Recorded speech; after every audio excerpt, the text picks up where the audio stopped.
Hello and welcome inside a state previews edition of the Scores Table. My name is Brian Haenchen, joined by Danny Riego. Courtney Delks had a family situation coming up, but hopefully she'll be with us a little bit later.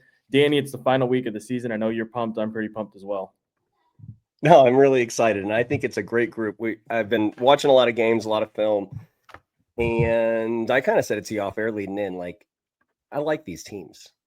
I think there's teams, they're likable teams, they're talented teams. I think there's teams with like new names to maybe introduce us to. And that's kind of what I'm most excited about. Like, I went to a basketball practice yesterday, like a youth basketball practice, and people were like asking like questions about like, who's this kid? Who's that kid? Who's this kid? Well, turn on the game or go to the game on Saturday and go find out for yourself, because they're a big reason why their teams are here. We were talking about that today, actually, before the students came in, or the players and coaches came in. It's all new faces except for one, Norwell. And then like we were talking about before off air, just a bunch of likable, genuinely good people, from coaches, players, everything. It's a lot of fun. Today at Media Day was a lot of fun. It was a long day for everybody, I think, but it was a lot of fun. We have a great guest list, as always, or as has been the case these past couple weeks. These shows are divided into 3A, 4A, 2A, Class A. This is the Class 3A, 4A team. So tonight we're going to be joined by Brooke Winchester and Joslyn of Warsaw, Kaya Hurt, Keke Butler of Lawrence North, Claire Larrison, Mary Harmon of Greensburg, and Macie Saalfrank from Norwell. So Danny, we got it packed up. We have some guest analysts. That's all tonight? No, we'll have Macie. We'll have Norwell tomorrow. But okay. Yeah, you and I are in for a long one. This is another one of those marathon nights. But I know you love it. Let's do it. So it's going to be great. So the way these shows are going to work is we're going to do an interview about 10, 15 minutes, and then Danny, me, Courtney, and then potentially surprise guests will break down the game for probably another 15 minutes. So it'll be basically like little 30-minute pods, maybe a little more, maybe a little less. Then move on to the next one. Everything's timestamped in the description. Subscribe on youtube.com/IndyStarHank, and check out everything on IndyStar.com. I've already filed I filed stories for tomorrow. First features in of 3, one of which is going to be on a guest that we're going to have here in just a second. I don't know. There's a lot going on there. So go read, go subscribe, because that's how I make my job, and it goes well. And yeah, it's going to be great, Danny. You ready to get this thing going? Let's do it. All right. First on the show tonight, we are joined by Brooke Winchester, Joslyn of Warsaw. They get their cameras. Everybody gets their cameras situated. Warsaw coming in at 26-1, taking on Lawrence North 18-8 in the Class 4A state championship game. Warsaw coming off, of course, a stirring win over Hamilton Southeastern. And Brooke and Joslyn, I neglected to ask it this afternoon, but I think the most important question is, did Krebs take you guys out for frozen yogurt after the game? He didn't, no. Oh, that's unbelievable. No. So tell everybody. Brooke, you and I talked about it, but what did you guys do after the game in the hotel? Like, there were Legos involved, right? Yeah, we built Legos. I didn't build the Legos, but I know Joss and Petey were big on the Legos. What Lego set did you guys go with, Joss? We went with a little restaurant thing. We all love building Legos, so we thought it would be a fun little team bonding thing after the game. So I love that. Danny, that's pretty creative, isn't it? Listen, I am so mesmerized by Brooke's camera right now. I don't know. I can't. I've heard nothing that anybody has said. I heard something about Legos, maybe. Danny's like, but what? No, but listen. Why? Okay, so while Brooke kind of messes with the camera, for those of the people that are religious listeners of the show or watch the show, you know that the last time we had Lenny Krebs on, or the only time we had Lenny Krebs on, he couldn't get his internet to work. He started walking around. So this is This is so on brand for Warsaw. Brooke, you can just go vertical. It's fine. Just go vert. Yep. We'll try Okay. this. That's perfect. Danny, do you want to get us back on track with the first basketball question of the night? Just stay top level. Like what was Saturday like? You guys were the talk of the town. I mean, you play the number one team in front of what could only be described as maybe the best crowd that maybe either of you have played in. Well, let's just start there. What did you think about the environment, the arena, the matchup, the lead in, all of that stuff? Just tell us about that. I think it was like really amazing to play in. I knew when we walked out of the locker room, we were getting excited, and then we walked like right in the doorway and it was kind of quiet. And then the HSE fans started chanting like HSE, and then the Warsaw fans, and it was just back and forth, and like it just like roared up out of nowhere, and it was just like it just kind of hit me. I was like, wow, like this is happening, like it's real. Yeah, no, it was so cool. Honestly, when we got there the first time to practice, we thought it was awesome, but we didn't shoot it super well at practice. So I was like, oh no, I'm not sure. But then once we got there for the game, it was such a cool environment. And even like the hallways leading into the gym, like echoed so much. We were starting some like claps, and it was so cool. So it was a really cool environment. You mentioned the shooting, and it was kind of a weirdly uneven start for both of you guys shooting the ball. Was there something like with the rims? Was it jitters? What do you guys think contributed to that? I don't know. I would maybe say just jitters. But I think we're just fired up and just ready, and then like just the energy kind of got us a little bit. Yeah, I kind of agree with Josh. I think we were all just like we were super pumped to like play, and I think that kind of took over a little bit in our shots. So today at practice, Brooke, your camera hates you. I don't know what's going on. You can just go vertical. It's cool. Okay. So today at practice, like what does today look like? What does this week look like for you guys? Like if you could just script out, I guess, what practices and travel and all that stuff looks like, media too, I guess. Today was just like our media day. Like we had like probably 6 different like news stations in the gym, just like polling us for interviews and stuff like that. And then Josh, you can say the rest. Yeah, no, we had a lot of interviews. I know the seniors went down to Indy today to do some of that media stuff. So they had kind of double what I did, but a lot of media. And then tomorrow we'll go down for like a luncheon, and then we'll have our practice around 2:30. So has it fully sank in that you guys are getting ready to do this thing? I think maybe it has work, but once I get there tomorrow, I think it's gonna feel like super real. I felt it a lot on Saturday, but I definitely think being there in person is gonna be surreal. Yeah, I kind of agree with Josh. Once we start like practicing like on the actual court and like in the arena, it's kind of gonna hit us. Mm-hmm. So have you guys had a chance yet to really scout or dive into Lawrence North at all? Like even just superficially looking at numbers, or where are you guys at just in terms of game prep? I've looked at numbers, and I know that we have a lot of film on them on Huddle. And I'm like familiar with multiple of their players. We played them over the summer too, so I'm familiar with them, but haven't like super like watched a ton of film yet. But yeah, I'm the same. What do you guys recall from that game over the summer? Like I talked to Stephen Thomas, LN's coach, yesterday on the phone, and then again today, and he just pointed out just like your guys' potential. What did that game look like from your perspective, both within your house and then LN? I remember like we played them the second day of the IBCA tournament, and so the first day we played really well, and then the second day we didn't play that well against them.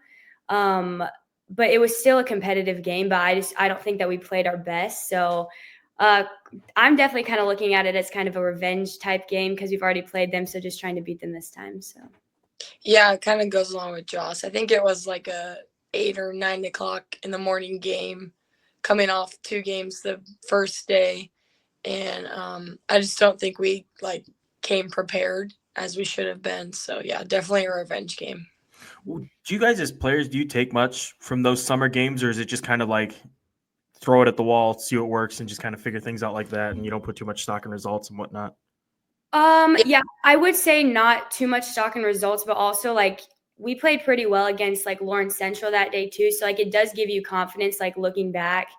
But obviously summer is completely different than how we are at the end of February. So Yeah, I feel like the summer just like mainly kind of gives you an idea of like the players and like the skill level that you're going to be playing against. Mhm. How has this team changed? Because I remember talking to you, I think actually after that LN game. What's changed about this group from that date? Obviously now, half a year, whatever it is later. I would say I think that was kind of the start of when we really started like growing our bond with each other, that summer especially. And then from there, that's like kind of the starting point when we started really becoming like close. Like we're at the point when we're all honestly best friends. So I think that our like connection is the most thing that's changed since then. Yeah, for sure. Brooke is the connection, I guess, with so many players coming back from last year. I guess just is this a lot different, I'm assuming, than what it was last year? And what do you attribute the difference to as to why this group's maybe closer? Yeah, we kind of got like the same girls back from last year, but I think this year the difference was that we really bought into like the culture, and like Coach Krebs really was like pushing us to get to know each other like off the court and like setting up things for us to be able to hang out outside of basketball. And I think we kind of just took that and ran, and we started setting up hangouts on our own and stuff like that. Was it pretty quick buy-in, and for you guys too? Was it pretty easy to like get on board with that, like hanging out with everybody outside of practice? Yeah, Yeah, for I think so. Like originally it was more of an emphasis from our coaches. They talked a lot about our 2004 team that was state runner up. And then like after the game when they lost, they were all playing cards together down in like their hotel lobby. So like that was kind of an emphasis, just like how much they loved each other and how that took them that far. So it kind of started like coach led ish. But then as we started doing it, it became much more player led. And then from then on, like every weekend we spend together. So You guys obviously have just such a prolific offensive team, and you shoot the lights out. I guess just has it been difficult? Have there been challenges making sure that everybody gets their shots, or does it just kind of come naturally within the flow of the offense that you guys run? I think it definitely comes naturally. The advantage with having so many like skilled players is that it's definitely hard to guard, and the odds that 1 out of 4 or 2 out of 4 are going to be hitting their shots is pretty high. So that's definitely something we feed off of. And then if Joss hits a shot, it feeds Brooke Zartman, and it just is a circle. for sure. And I completely agree with Brooke. And also just we're at the point when we don't care who's getting the credit for what we're doing. We're just trying to win. We know that we have the capability to do that. So whoever's playing well, whoever's getting the shots, we just try to keep feeding them. And any one of us can have, a great game. So I think that just with so many weapons, it's hard to guard all of us. So we're just looking to share the ball and play the right way. Dive in deeper on Lenny Krebs. One of the things that I have talked about kind of throughout the year is I don't know if sometimes kids on your team seem to have a different role week to week. Sometimes it's decoy, sometimes it's shooting, sometimes it's handling, sometimes you play a completely different position. Is that just like, just talk about that? I don't even know what question necessarily to ask. I mean, I would ask if it's difficult or whatnot, but I mean, it has to be a lot of fun also to just not know what he's going to put in for the week. So just talk about Krebs and the different roles that he has for you guys. Yeah, I think that's a lot of Coach Krebs and Coach Spike. I know they watch like a ton of film, and they like pick apart the other team, like their strengths and their weaknesses. And like if they are going to tag Joslyn, then we can just have Lex bring it up, stuff like that. They just dive really deep into film. Mm-hmm. For sure. And I think that since we've been playing together for so long and it's been a similar group and they've been coaching us through the whole thing, they have a lot of trust in us. So we get a lot of freedom, honestly. And so it's a lot of fun to play in our system. So he just trusts us. He puts a lot of trust in us and our abilities. And so I think that's been really good too. Brooke, I had a question specifically for you. So if you go to Hank's Twitter, he posts, it's about a 60-second video of you giving an interview on the floor. And you and I have run in the same basketball circles for a while, but I feel like we've just gotten comfortable with each other. We're having conversations before and after games and stuff like that and joking around and stuff. But I guess I never really knew the raw emotion that you could show. I mean, it's probably the best 60-second player interview, honestly, that I've ever seen. So I would encourage everybody to go to Hank's Twitter to go look at it. Just, you got to be so invested in this. I mean, just talk about you as a senior and getting to state, and just give the audience just a touch as to where that raw emotion really comes from. Obviously, it goes back to sectionals last year versus Northridge, right? We lost by 1 possession. I took that game a little bit more personally because my girl was the one who scored. So I know it doesn't come down to one play, but, I took that game super personally. And ever since then, it's just been like working hard and like looking forward to the run that we're going on. And, we're going to the state championship. So yeah, it really means a lot to me. And it also just means so much, like the relationships I've built with the girls, and kind of having in the back of my head, this is the last time that I'll get to play with all these girls in the same court together. And then knowing for sure, this is the last week of it, win or lose, it's going to be over. So just playing with my best friends it's really awesome to do, and it just gets the best of me. Josh, were you on the bench when she fouled out? I heard that she came through and almost took some kids' arms off. I wasn't on the bench yet. I fouled out like a minute later or something, but I rewatched the video and I could not help but laugh. Like, that's just her. Like, I just love her. That's who she is. Her energy is unmatched. It's amazing. Josh, I got a question for you too. So your brother, I mean, yeah. Warsaw's a community that's, for both the girls basketball program and the boys basketball program, had high expectations. And I know your brother was there because he had an injury, on Saturday, that is. Just talk about how that's maybe refocused you. I mean, is there maybe a little bit more on this Saturday game because of what happened to your brother? I mean, I think at one point in time in your household, it was probably looking like you might be there twice this month. Yeah. So just talk about that and what that's meant to you. For sure. Luke is one of my very best friends. We're so close. We've competed against each other all growing up. And when he went down with his injury, like it put into perspective, like, how you never know, like, when it's going to be your last time stepping out on the floor. And for me, like, I took it personally that I wanted to play for him. So that next Saturday was when we played Northridge. And like, in my mind, I was just like, I'm doing this for him. Like, so this whole tournament that's definitely been part of it too. I just want to make him proud. I want to do it for him and for our family too. Cause I know it's a hard time for him and my dad too, since he's a coach on the boys side and it's Luke's senior season. So yeah, just doing it for him and for my teammates and for God too. So for both of you guys, we'll get you out here on this. What would it mean to bring that state championship to Warsaw this weekend? I mean, it would be awesome. We've already hung a banner, but just to hang a state championship banner would be crazy. Yeah, we've had this dream. Like, if you're a kid in Indiana, this is your ultimate dream, like, to win a state championship. And like, I've been playing with these girls since I was in like 3rd grade. So to do it with them would be incredible.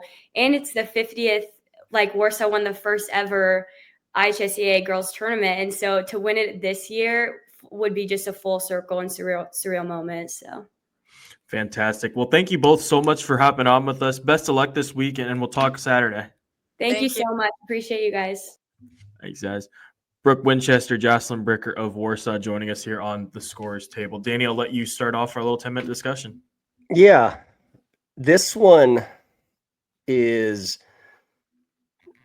this one has players. Like, that's the first thing is, sometimes it's, teams and schemes and strategy and coaching. And there is definitely a lot of that. But this big game between Warsaw and Lawrence North, I mean, I just kind of feel like it's just going to boil down to, I mean, there's like 6 or 7 like Division I college players that are going to be out there in the starting lineup. I mean, maybe even more, to be honest with you. We'll see how some of the younger kids like develop, but it is something that and it's something that if you turn it on, you don't know who it's going to be. Right. I mean, I think we've had this, like, we've had this big game Bricker narrative through, but Zartman was, 5 of 14 from 3 on Saturday and had a great game. And it was Winchester at Homestead when they were there. And just like, it's like different kids all the time. So I think that my first reaction to it, Hank, is we have a 4A state championship game that has a tremendous amount of balance between the talent. Yeah. Yeah, and it's remarkable. Like, I've just thinking about it, like, you can take it from so many different angles to start too, right? Like, in the post, you have Jemiah Thomas continuing her tour of the area in the state's best post players. She's gone through, Anaya McKenzie and everybody else he has. Then she went through Ada Hupfer and Pendleton Heights. Then it was last week, it was Paige Schnaus at Gibson Southern. Now it's Brooke Winchester at Warsaw. You can look at it from the scoring angle where you have Joslyn Bricker, Brooke Zartman, and then you have the assortment of guards from Lawrence North, whom we'll talk about here and talk to here a little bit later in the show. In terms of style of play, they're mirror images. LN does not average as many points as I thought they would, honestly. Like, I'm always surprised because they seem to score more than that, but they're extremely dangerous in transition. But so is Warsaw. Like, what was the talk going into the HSE semi-state game was how would HSE be able to limit those opportunities? But now you got a team that's super cool, playing that same fast pace, go, go, go, go, go. And, just Warsaw's ability to shoot the lights out. I think I mentioned this on our wrap show Sunday morning, but I'm still in awe of how well that team shoots the ball. And it's not just run down, jack up a 3, run down, do what, diddle around and then jack up a shot. They're running good sets, like some really sharp sets. Like, there were a few where just I sit next to Mason Asher, who does this little sounding thing, and him and I were just, there were a few sets where we just kind of looked at each other and was like, wow, like, that was a great play. Be it something like an action, like where they run, like, I think it was Zartman or Bricker as a decoy, and then Winchester's able to cut through and hit a layup, or Zartman or something like that. They just have so many different actions and screens and whatever to get themselves open, clean looks to the basket. And it's not always the 3 ball. But once they get that 3 ball going, man, it's unstoppable. And I think that'll be the key to the game. And that's what I wrote about today on IndyStar. Just a preliminary takeaway of each game was for Warsaw, Lawrence North, it's going to be which team settles in first and gets those shooters going. And I think that is going to be so important from the LN perspective, because as we saw against HSC, once Warsaw gets going and is able to get comfortable, if it's early in the game, I mean, you can get a double-digit lead in the blink of an eye because they play so fast. And not unlike HSC, I personally get so sucked in and so focused on that offense because it's so prolific. They got a really good defense too. I mean, what they did against HSC to keep them at bay long enough in the fourth quarter to allow themselves an opportunity to come back is really impressive.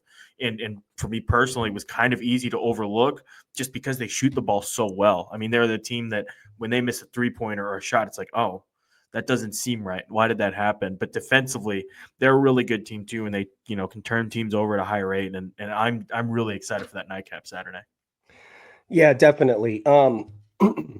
So I'll take a couple of things. You had mentioned my what to watches. Usually we just do one what to watch. I kind of took mental note of 3 or 4. Mm-hmm. Bricker, Zartman, Hurt, and Butler. So let me kind of stay with some of those actions that they were talking about. They do run a ton of misdirection flare stuff, and it's good, but it's actually only one set with multiple options. Like, and there's the difference disguise into them and things like that. I'm not sharing anything that Lenny wouldn't be okay with me sharing, but in the end, he just allows Bricker particularly, but Bricker and Zartman to just make plays, right? I mean, and especially Bricker, because Zartman does get all that kind of dead ball scheme in that set. That's the same thing Steven does with Kaya Hurt and Keke Butler. I mean, we talked about how it's sometimes you just need to know who the officers are, who the queens are, let them run through the chessboard, right? So when I say that the backcourt is the what to watch, there's the sheer entertainment value of it, but it's also very strategic because somebody's going to win those matchups. Mm-hmm. And if you win those matchups, it's going to go a long ways as determining who is going to be the winner of the basketball game. The what to watch is going to be that those are 4 of the best guards in the state and two of them happen to be on one team and two of them happen to be on the other team, and they happen to be playing each other for the state championship. Like Bricker Zartman hurt Butler, to me, is, I don't want to say the marquee, but that it's just going to be such really good entertainment. The second thing outside of that is I think the Jemiah Winchester thing is super fascinating. And here's why I think that's fascinating. First of all, free throws, foul trouble, yes, we know that, okay? But Jemiah wants to pin deep, and I think Winchester likes to stretch the floor. One of the things that Warsaw particularly will like to do is they will like to get Brooke Winchester to get a defensive rebound or to get a live ball change of possession, which automatically puts her in trail, okay? So if Lawrence North on Saturday night is in man, we talked about the positioning of Jemiah Thomas as being vital in the Pike game where he played her in the zone outside. She's going to naturally be there. Why is that a big deal? Because that's where Bricker wants to get. She wants to get to the front of the rim, and she's going to get to the front of the rim whether Jemiah is there or not. But from a foul trouble perspective, from a player positioning perspective, she's going to have to be able to close out on Winchester. So I think it's Jemiah versus Winchester is a unique matchup, but it's a unique matchup for different reasons. And I think my big what to watch is you got to ask yourself, where's Jemiah defensively? Is she matched on Winchester and out closing out on a shooter? And is Winchester making shots? This is very similar to the narrative that we discussed when we were talking about Kira Reynolds and Brooke Winchester. Okay. And then there's the X factor piece. I mean, like Lawrence North is a deeper basketball team. And I will say that all due respect to the bench at Warsaw, the X factor piece, can someone like Naja Winston was the name that keeps popping into my head. The kid just has a way of making a huge play, whether it's a charge, whether it's a blocked shot, whether it's an and one.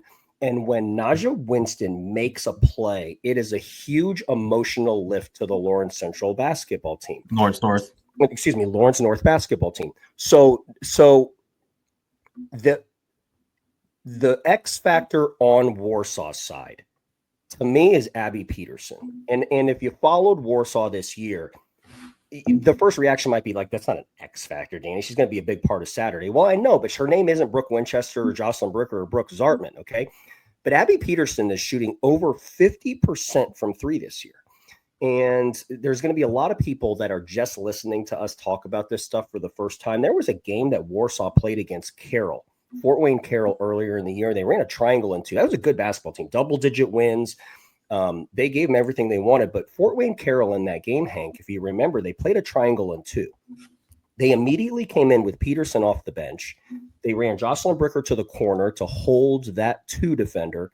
And then the one defender, Brooke Zartman, ran to the other, and they played them in the middle of the floor in the middle third and used Abby Peterson to stretch the floor. That's so unique to have a kid that shoots that high of a percentage, and that's that important within the context of their offense. That's not a one-game thing, too. We saw the exact same thing against South Bend, Washington, when Kira Reynolds was at the rim protecting, because remember, we talked about that's where Bricker wants to get. So they used Abby Peterson to pull her out. So from an X factor perspective, Abby Peterson's ability to shoot and make threes. Now, coaches will say sometimes there's the value of taking and making threes are the same thing, right? If you take a three, now you have to close out and you're pulling the defender out anyways. But Peterson's going to make them. Like, statistically speaking, that kid's going to get 4 attempts on Saturday night. And statistically speaking, she's going to get 2 of them. That's 6 points. That is an X factor kind of line. So I am really fascinated with those 3 storylines and those 3 matchups and those 3 players. Another great thing about it, too, is Krebs and Thomas, okay? Stephen being a part of Chris Giffin's staff, when they won the state championship back in, what year was it, Hank? When Jayla Smith was there, it was like 2020, I believe. They won the state championship in 2020. He was a part of that staff. Stephen Thomas is really in his bag right now. He's really pulling the right strings. I'll use 2 examples. He played zone against Lawrence Central. He played man against Pendleton Heights. He reverted back to zone against Pike. I said 2 examples, actually 3 examples. But when he reverted back to zone against Pike, he moved Jemiah Thomas from the middle of the floor to the wing, so she didn't have to battle in high-low against Pike's Kamari Booker and Marley Jeffers to protect her foul problems. Those are little nuanced things. I talked about how Lenny will do that with Lenny Krebs at Warsaw, head coach at Warsaw, where he'll do that. He did it in triangle and 2 with Carroll.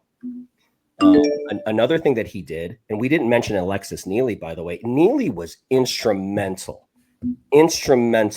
to getting him to this point.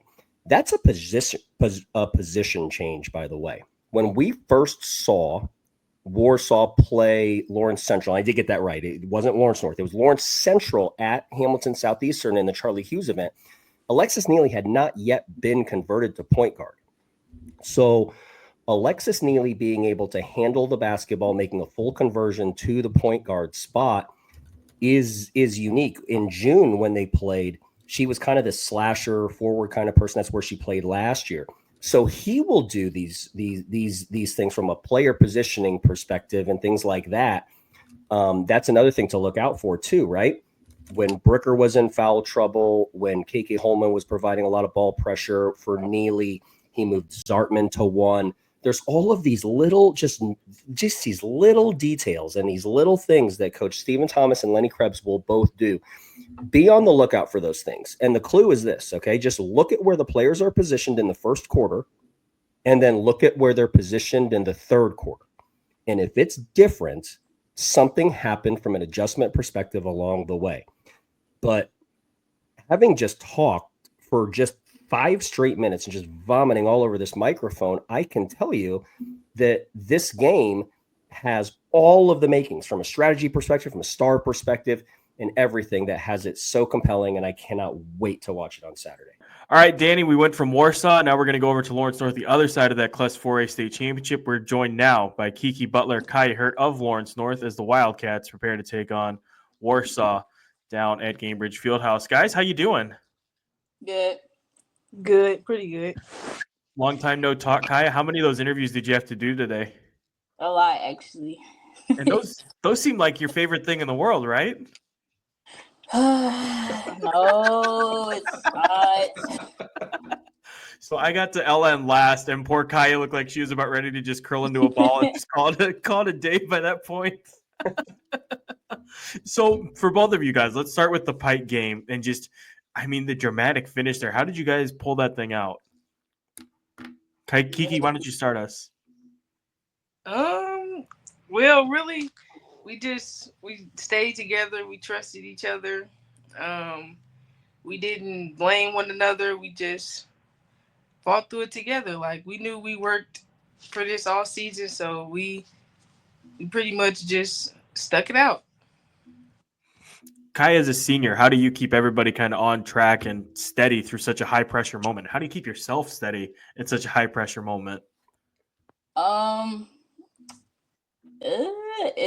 keep myself steady by, not worrying about, all the bad stuff. There's so much positive things that you have to where, you can calm yourself down. You can breathe. It's not, at the end of the day, it's not the end of the world. It could be, of course, your last basketball game, but at the end of the day, I just show my leadership by showing by example, So when you show by example, the team also piggybacks off your energy. So if you're playing good defense, then everybody will pick up. If you're making shots, then you'll get hype and everybody else will start making shots.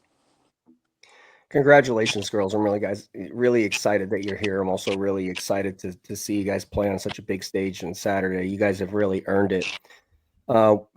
As both of you know, Stephen is a friend of the show, and he's been on here several times, and several times he's talked about how you guys just keep chopping wood. Win, loss, indifference, doesn't matter. You guys just got to keep chopping wood is what he says. I'd just like to hear just in a couple lines, what does it mean for you when he says to keep chopping wood? To us, it means just keep working hard. Just keep pushing yourself past your limits. To me, it's like we work hard, but we got to keep working harder. Like the job ain't done. Everything that we've been through, we've learned from it. So chopping wood is just like moving on to the next, getting better and better by the day. And for you two, your games are. I don't know that either of you have played better basketball in your life, and it's. I would say that it's also complementary too. I think Keke is a big reason why you're playing so well, and vice versa. Just talk about you two as a backcourt. You know what it's like to just have another counterpart in Keke, Kaya, and Keke to you in Kaya. To have another counterpart that can go get a bucket, that you trust, that can run with you, that's of equal talents. Just talk about it. I think I called you guys the best backcourt still alive in the tournament in the regional round when we were talking about it. And here you still are. Everyone says guards win games, and here you are. So Kaya, from your perspective, what's it like playing with Keke over there? It's been an amazing experience. You know, she's awesome. She always has the skill, and really, she's like a relief. If we're being honest, it takes away the pressure that I have because I'm the point guard. But since I have another guard to handle the ball and stuff, then that's just such less pressure on me. Keke, for you, what's it like playing with Kaya? It is fun. Like we just take our turns. Like we know, like I know to get out the way when she coming. She know to get out the way when I'm coming. It's just like we rely off each other. Kaya is still the point guard, but she often makes me handle the ball. But it's fun. It's fun just being able to play with her, being able to be on the court, even though all the plays are ran on the opposite side of the floor of me, but we still somehow make it work. So when you guys are playing so well together, I think there's a direct relationship with your performance and the performance of other players. I'm going to center in on the performance of Brooklyn Roberts. 3 fourth quarter threes against Lawrence Central, 2 second half threes against Pendleton Heights. The girl just comes in as, I know she's a sophomore, but a virtual first year at the varsity level and just playing. You know, she was in the rotation early, has kind of gone up and down in regards to minutes, but she knows that she's going to be first or second person off the bench. Just talk about maybe how you two have brought her along, maybe some of the things that maybe we don't see, just behind the scenes or you know, before school in the morning or after practice or whatever, and just bringing a kid like Brooklyn Roberts along because she's playing at such a high level right now. Well, she also gets credit because after practice, you'll always see her shooting after. And what we do if she's down or if she's in her head, we'll just pick her up. Because at the end of the day, she did make big plays in these games. So we just pick her up. And we keep giving her the ball. Even if she's missing, like, we know she's a shooter. She's a great shooter. So we just keep giving it to her until she makes it. Yeah, I would say same thing. Brooklyn's always probably second to last to lead the gym, always get shots up, always helping us rebound, whatever you need. And also, we've kind of been through the same experience. So I told her, like, it was okay to make mistakes. Like, it was going to be mistakes throughout the season. I told her to value, like, every moment that she got in a varsity game, whether it was 1 minute, 2 minutes, and eventually, like, she even came up to me and was like, yeah, that you will, but what I was saying was basically true because, like, I had the same thing with Coach Thomas, so it really reminds me kind of like myself and how I came from JV to starting to varsity over the time. So you're my two favorite players. I love to watch you guys play, and you have so many good players. Hank loves Jemiah Thomas and the things that she does on the basketball team. I mean, it's every time he breaks down an LN game, she's going to be the key to it. Talked about some of the things that Steven was doing defensively to kind of help her with foul trouble, but you know, take the answer wherever you want to take it. Comment on her. Kai, I'm going to ask you to go first as another member of the senior class with her. You know, just what she's meant to the team. And I think Steven has alluded to the fact that she is maybe one of the people that maybe just keeps the locker room together. But again, just tell us something that we might not know about Jemiah through this postseason run that we would find interesting. She's the voice in our whole group. Like, when you say she's an organizer, like, she really gets us together. She gets us out of her head. Like, she is the big step up. She's the big energy. She's the big muscle. Like, she's everything that we need. What about you, Keke? I agree. Jemiah is like the voice. She lifts our heads whenever we're low. She lets us know that she trusts us and that we all need to believe in each other. She's very funny, just goofy all around, like just a player that everybody would love to have. For the record, I also really enjoy watching you guys play too. You're two of my favorite guards to watch. So just before Danny tries to start anything, I want that on record. For both of you guys too, I'm curious. Is she a Teague? Shia Teague? Like, it seems like she didn't play a ton of minutes, but when she does come in off the bench, like, she's come in at some big moments for you guys. Like, Pendleton Heights stands out. I think she played some for you last weekend too. What have you seen from her and just her continued development and kind of settling in with you guys? I would say her rebounds. Like, those have been the biggest impact that we've had so far. She'll get big in there. She'll get strong. She'll know who to pass it out to. She's been a great asset to our team.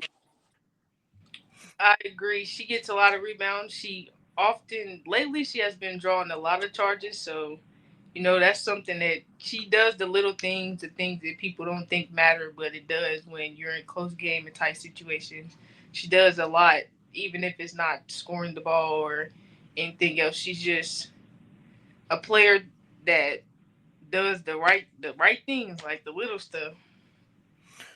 For both of you guys, obviously with this program's history of state championships, even just recently, I guess, just what is it like having an opportunity now to kind of add to that storied tradition, and what would it mean to you both, as upperclassmen to bring a third state championship to Lawrence North?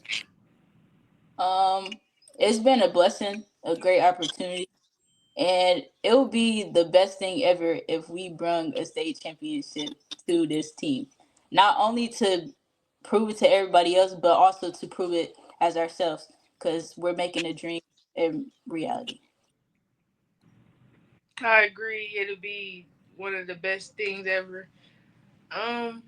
We worked hard for this, so I feel like it'll be the piece. Like, we all together, we all want the same thing. I would be more than happy to go out and win it all. Awesome. Well, thank you guys so much for hopping on with us. Best of luck to you on Saturday, and looking forward to seeing you guys play one more time this year. Thank you so much. Thank you. Thanks, guys. Take care. You too.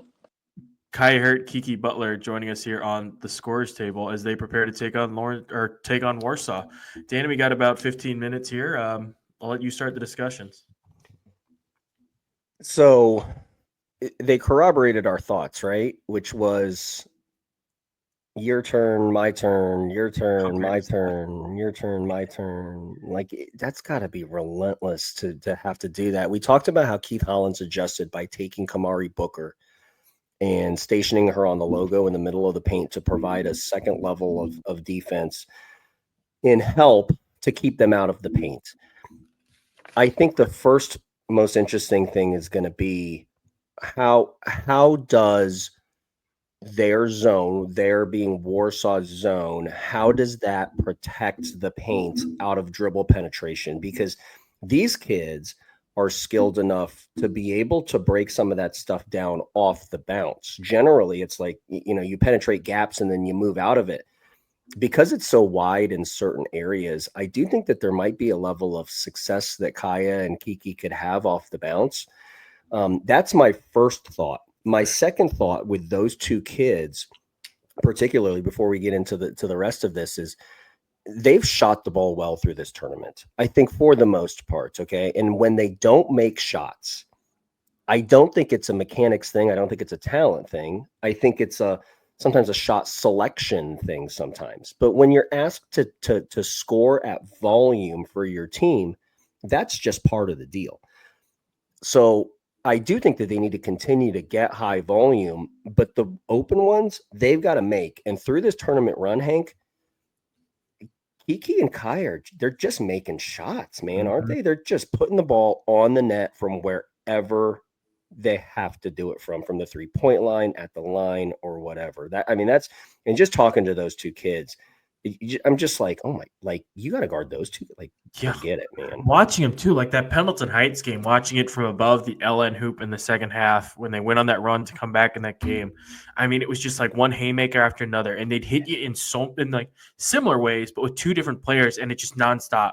Like even just watching her in the stands, it was difficult to catch your breath because they just go so fast. And it's not just them making the plays happen. Like obviously there's a lot of defensive pressure that forced the steals and all that stuff, but just isolating on those two as a tandem, it is so much fun watching them play together and hearing them talk together. It all makes sense now because just the chemistry that they have and the passes that they make, the way that they're able to just thread the ball to each other. They inherently know where one another is, which obviously comes with a lot of time playing together. But, you know, you can tell when they're faking it, when it's real. And with those two, it's very real, it seems. The sincerity, the love and respect they have for each other. And it really shows out there on the floor. And that's one of those things that's really elevated LN. Like I talk a lot and write probably this week just about his team's turnaround. And it is such a major thing. And I remain in amazement. And that's such a major credit to Stephen Thomas and such a major credit to the seniors. Like I sat down with Jemiah and Kai today, and that's what we talked about was just how did you get this done?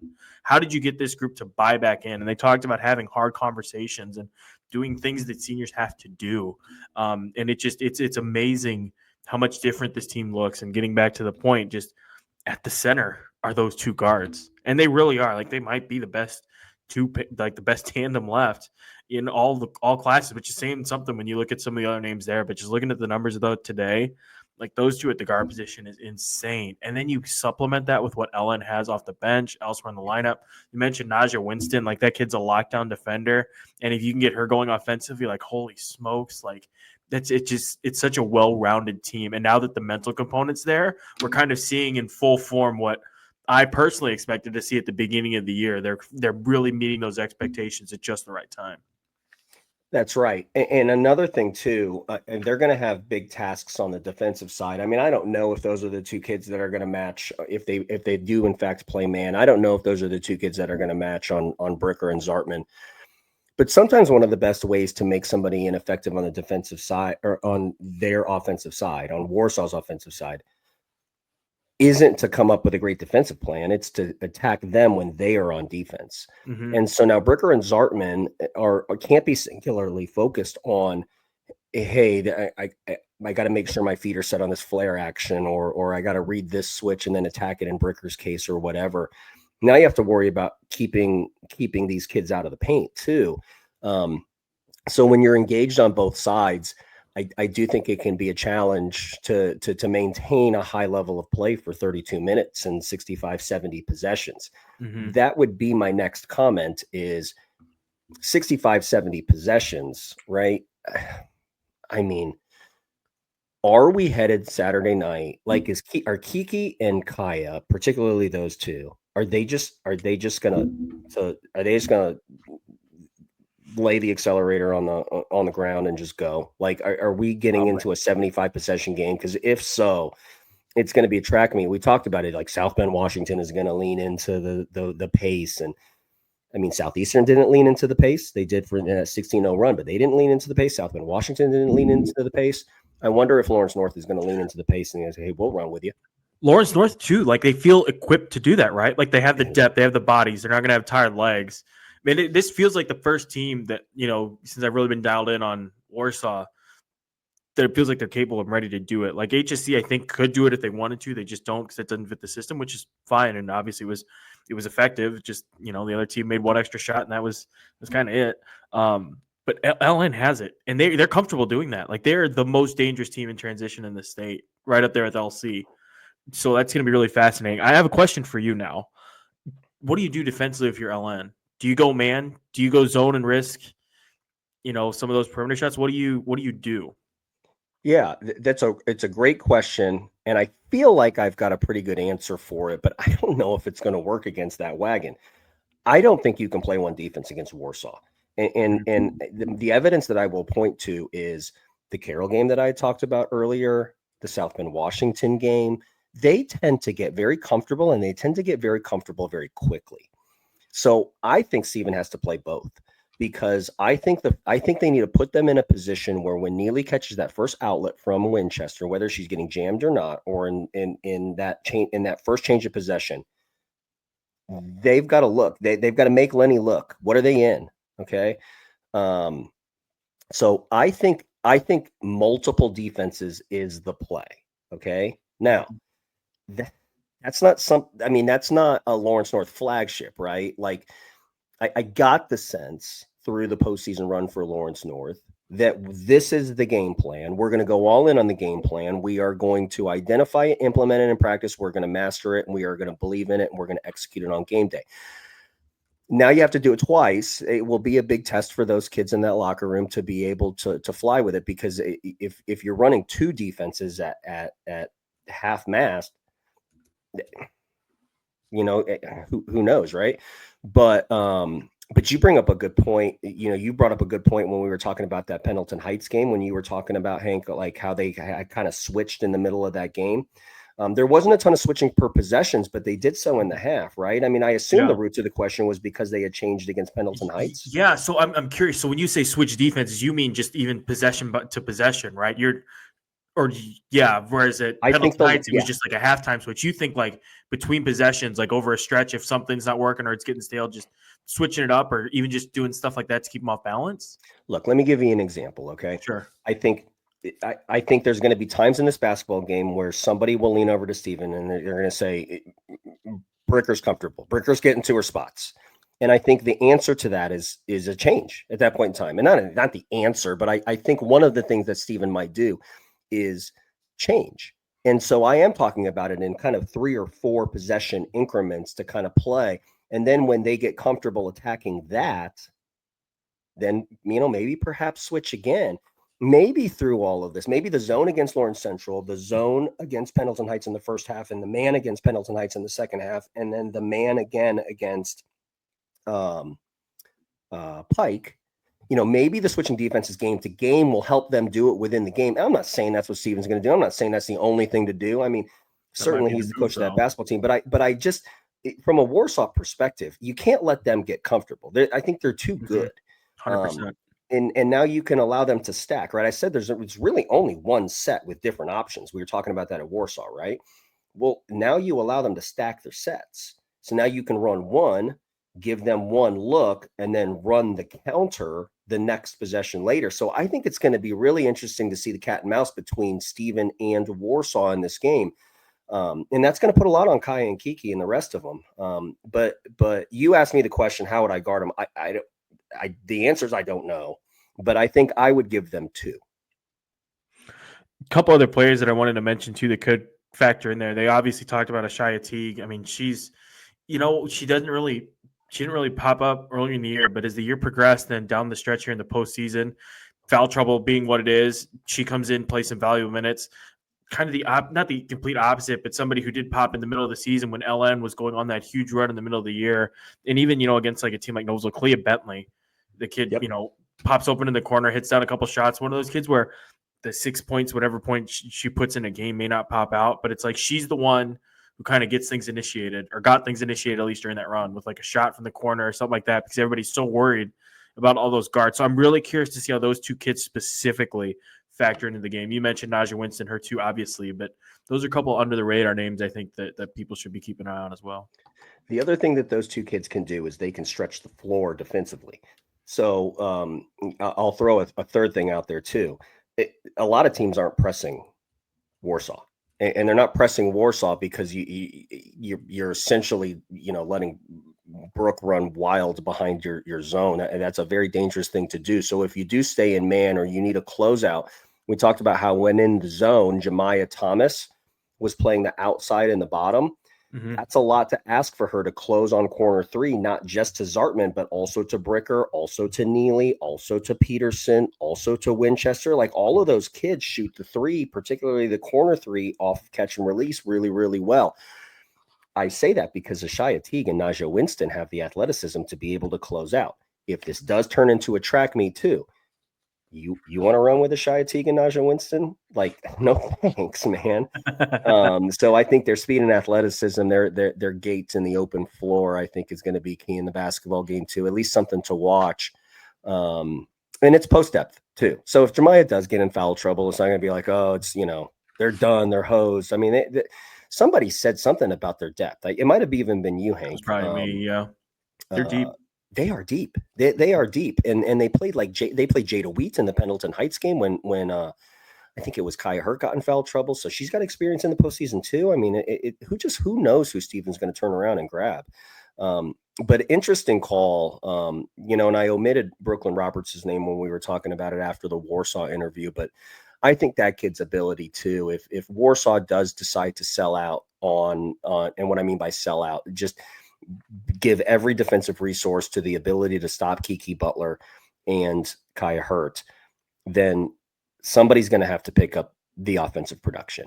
And the smart money is always going to be on Jemiah Thomas, but that's not always the easiest thing to do because it requires post passing, it requires positioning, and yet lest you get those things, you still have to make shots, right? Mm-hmm. I think Brooklyn through this, you mentioned Bentley. Bentley's going to get some clean looks, but Brooklyn Roberts is going to get clean looks. And I think one thing to watch in this game is if that she has a 3 for 4 first half from the 3-point line.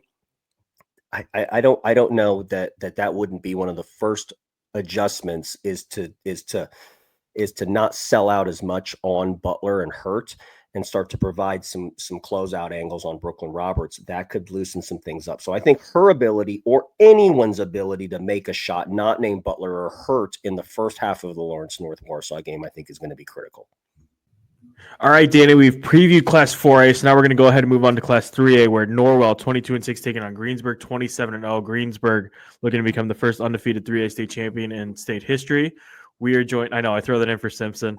We are joined now by Claire Larrison and Mary Harmon of those Greensburg Pirates. How are you guys doing? Good. How are you? We're great. We're great, Mary. It's great to see you. Good talking earlier. I'm glad to see you back and playing. I'm glad to be back. That's awesome. I know Danny and I both, as I told you on the phone, very surprised and very happy to see you playing out there. How's the collarbone holding up? Good so far. Claire, let's just start with Mary. Just how much of a boost was it for you guys inside the room to get her back at practice and then, to get her to see him playing some minutes on Saturday? Yeah, it was great. I mean, we all missed her so much, and she's just so close with all of us, and she's one of our leaders, and you could really show, I feel like on the court, we really needed her out there. So it's just great to have her back and playing with us, and comes in and hits threes right off the bat, just coming in and making an impact already.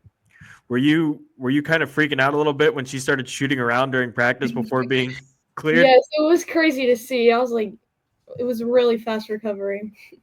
So, Mary, I neglected to ask you that. So when you got into the game, you just went out there, popped a 3 right away just to get the juices flowing on Saturday? Yes. I mean, I didn't even think about it. I was just thinking, this is just a normal game. I'm open. I'm shooting it, and it went in. So twice, I guess. So was it a secret to the fan base? I had told people, I don't know how fast it got around. I know I talked to a few people at a boys game, and then after that, 10 people came up to me. So I guess word spread fast, but I think it was still not a lot of people knew. But I think most people that were there assumed, when I was dressing, that I was going to play. I didn't get it till she checked in, Hank. What about you? No, that's what I got a message from one of the reporters down there. He's like, "Hey, dude, guess what?" That's the same thing. And I immediately sent Danny a text with some "Oh my God, you won't believe this," except there are some expletives in there, but very happy expletives. Yeah. So for both of you guys, is it sank in yet that you're going to be playing for a state championship here in a few days? It kind of feels unreal, but it's just so exciting. Yeah. Have you had a chance yet to scout much, or what is practice look like here today, and then any chance to film yesterday? Today we really just scratched the surface today, and then before that, I mean, we have so much more to go in depth with throughout the week, but I feel like a lot of the scout that's going to be done is really going to rely on us watching film, us really knowing the matchups, and that all will carry on throughout the week. And then we just watch film in class. Hopefully our teachers got to understand that we're playing state Saturday. Come on, You gotta give us a break, please. So We will you be will. studying film on the drive up to Indianapolis tomorrow for shoot around? Yes. Yeah. So we had your coach Jason Simpson on, and I found him impressive, very, very impressive, and not just because he's eloquent and fun to listen to, but it just seems to be a really consistent message that all of you maybe have bought into. He's talking about things, I kind of laughed in your read in about how, he said trying to become the first, undefeated 3A state champ. And he's like, no. We're trying to go 1-0. And it's just consistency that comes from him. So tell us about him from a player perspective. I mean, this must be a great guy to play for. But just give us your perspective, because we're going to see him coach against somebody who has the reputation of being one of the best coaches in 3A, and Eric Thornton. And I think Jason's right there. So talk about him.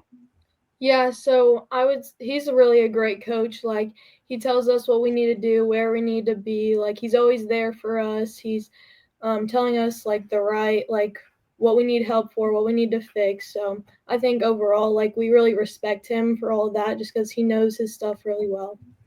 Yeah, and he always knows, like, over the course of like me being playing with him or playing for him for 3 years and then Claire for 2 years now, it's really just over time.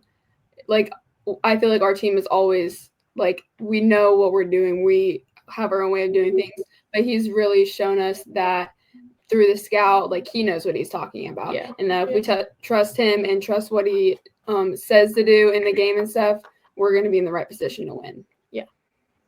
That's cool. He had really nice things to say about you, Claire. I think if my memory serves me, it was, that you have to earn certain steps with him. And he was like, well, I'll give Claire the keys. Sophomore year, one of those things that he does a lot with you is give you a very difficult defensive assignment. And we talk about it a lot on the podcast about how you guarded Hannah Menser. You drew the Katie Reed assignment for a lot of the game in the postseason. I can only assume that it's going to be in one of the options for you to guard kids like Rossworm or whatever, but your offensive prowess has grown so much. But I want to center in on you on the defensive side, because you're a big part of your success this year. Just talk about that role within your team. Was it expected? Did he ask you to do it, or did you ask for it? Where's this coming from? I think he really just, I know that he trusts me, which like makes me feel more comfortable. And I think my length helps a lot. And so him knowing that, like, just putting me on certain players that are like capable of shooting, like I can be out with my length and stuff like that. So I think mostly knowing that he has that trust in me, that it gives me the confidence to know I can guard these players when he knows I can too.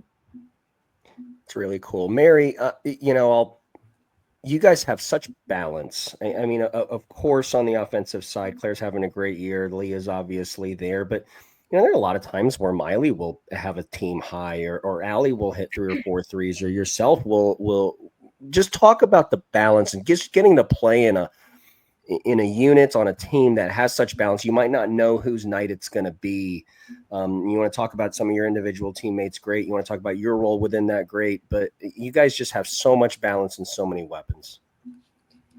Yeah, it's just we're so blessed to have the personnel that we have, and we're so deep even throughout our bench. Like, we're just lucky. And then what you said, like, you don't know who could go off, so then that makes us really hard to scout. I mean, obviously you have players you need to focus on, like Leah and Claire, but with our team and how we run our stuff, like, we're like, one night we could be really focused on Leah, or one night it could be guard focused. It just really depends who's on that night. And we always know that we're going to have 1 or 2 people that are going to have that game. And it's really just staying consistent and really just playing the game and seeing how it goes, and knowing like who's on, who's off, so we know how to like execute on the floor.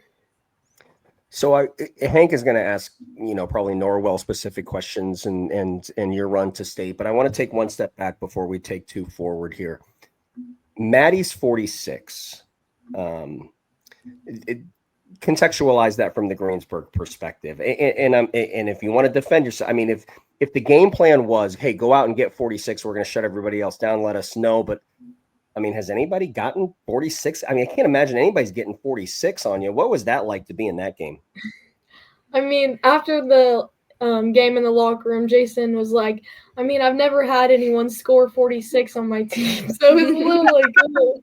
But I think that our game plan did work, and we trusted him, like taking out everybody else. And she did score 46 points, which is very impressive. But we still came out with a win. So. Did you feel like it? I mean, did it feel like a 46, or did you like get in the locker room and somebody said, "Hey, great job. You held everybody else to 19," and then you realized after the fact that Maddie had 46, or did you know what was happening? I mean, I kind of knew because I was guarding her most of the time, and I was like, I felt like every time it literally went in every time. But yeah, I kind of expected it. So now that it's over, you threw it and you won the game. I mean, was that pretty impressive to watch? Like as an opposing player, or did it just suck all around? Both, kind of. I mean, it sucked because she was just scoring on me left and right, but I don't know. What about for you? Like, do you guys ever see anything like that, even in AAU? Just a kid going off to that degree? Mm-hmm. I mean, like, not like that. I mean, Yeah. I've played against people who have gone for like 35, but nothing crazy like that. Yeah. So for you guys, obviously the undefeated thing, like we joke about it coming in, but is that something that does it add pressure for you guys as players? Or are you at a point where you can just kind of compartmentalize that and pack it away? I mean, it's kind of a thing we can pack away. I mean, it's great that we're undefeated, but again, we don't. Looking back at any of those games, we don't overlook anybody. We treat every game the same, and it's like what Simpson says. We just want to go 1-0 on game days, and that's all we want to do. Yeah, just focusing one game at a time. Like the games that we've won in the past, that's in the past, and we have to keep moving forward and keep succeeding. Let me ask you kind of in the same, I guess, arena, but not kind of differently. Are you guys approaching this with a chip on your shoulder a little bit? And the reason why I say that is because I've actually said in this computer screen, I've actually said that I think you could beat the 4A champ. I mean, is there any part of you that's like, hey, listen, we're going to go out and make a statement like we are the best girls basketball team in the state of Indiana this year, regardless of class, or is it really is Jason really just compartmentalized it to the point where you just got to win a basketball game, or is there a little bit of a chip? I mean, I feel like less of having a chip on shoulder, more of just like being, because a big thing that our team strives by is being humble. I mean, we could beat a team by 100, we could beat them by 5, but we're still going to come out with we just won the game, and that's all that matters. The score doesn't matter. We just came out with the win. So really just staying humble, and whether or not we think that we could beat the 4A or not, that doesn't matter because that's not the game that we're playing. We're playing Norwell, and that's who we're focused on. Yeah. Jason will be so proud of that answer, Mary. Great, you killed it. You passed Danny's little test. Looking ahead to Norwell now, the way that they press seems to present some challenges. What do you guys see when you watch from what you've seen on film so far? They're really aggressive at the top, and they're really lengthy. So I think we really need to settle in and sometimes slow down, but we also need to keep our pace up and push. But we do need to slow down and make the right passes and not turn the ball over. Mary's a point guard. What do you see as you study them? I see a lot of, because we don't play a lot of teams that do that specific defense that they do, but it's really just working on it all week. I mean, we just really have to become familiar with it. And what we always try to do, and we know that Norwell, they're going to stay in their defense. They're really good at staying consistent, and they're not going to really change anything on us. So we know that we just need to play at our level, and we need to play to the point where we're always looking for like Leah in the middle, and we always have to be looking at our guards. It really just depends on in the situation moments, like it could be on, it could be off. It just depends how it goes. Have any teams run anything like that 1-3-1 this year? Like did Plainfield didn't run that at all against you guys, did they? No, we played Noblesville in the summer, and they ran it the whole time. That's the only time we've ever played against the 1-3-1. Do you like try to find film from something like that and try and study it and see how to address it, or you just focus solely on the other team when you're trying to prepare for a defense like that?